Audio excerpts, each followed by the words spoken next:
तर काय बघणार आहोत आपण, टॅटू कसा हाईड करायचा with makeup. Vikas, yes, ready.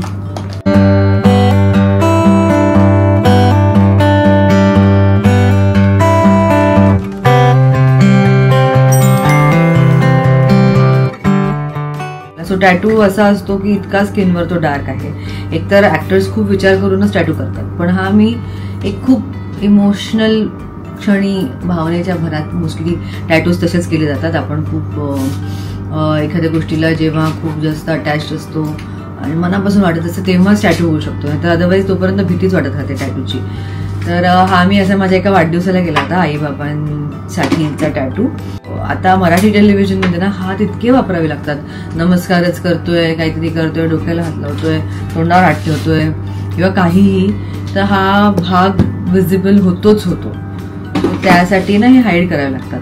आता मी सुरुवातीला काय करायचे, बेसिक बेस करायचे, फाउंडेशन लावायचे, स्किन टोन मॅच करायचा प्रयत्न करायचे, पण ते दिवसभर नाही टिकायचं. मग मी अनुभवाने वेगवेगळ्या शोजमध्ये वेगळं ट्राय करून करून करून एका शो मध्ये मला एका मेकअप दादांनी खूप सुंदर ट्रिक दिली. ती म्हणजे एक गम असतो मेकअप मध्येच येणारा गम, तो पहिले ग्लू आपण इथे लावायचा. ओके, सो टॅटू लपवण्यासाठी आपल्याला काय काय हवंय बघा. नेट फिक्सिंग गम, त्यानंतर असं एक ब्रश जे फक्त तुम्ही टॅटूसाठीच वापराल, कारण एकदा त्याला गम लागला की तुम्ही ते इतर कोणत्याही गोष्टीसाठी वापरू शकत नाही.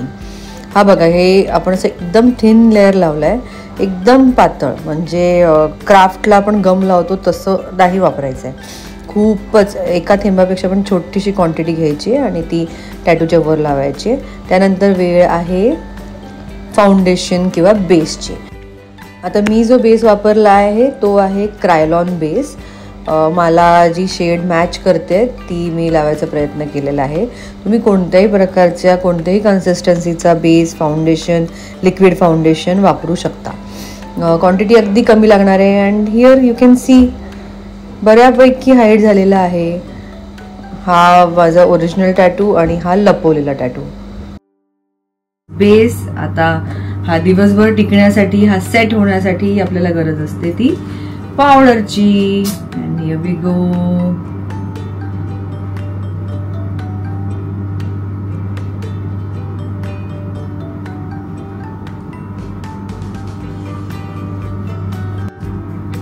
Done.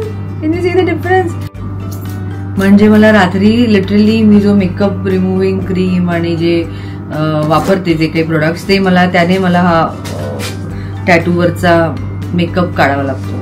So this is the difference. आता आपण हीच प्रक्रिया मी आपल्या दुसऱ्या हातावर करणार आहोत. सो तुम्हाला लक्षात आलंच असेल. तुम्हाला ही ट्रिक कशी वाटली ते मला सांगा नक्कीच कमेंट्समध्ये मेन्शन करून.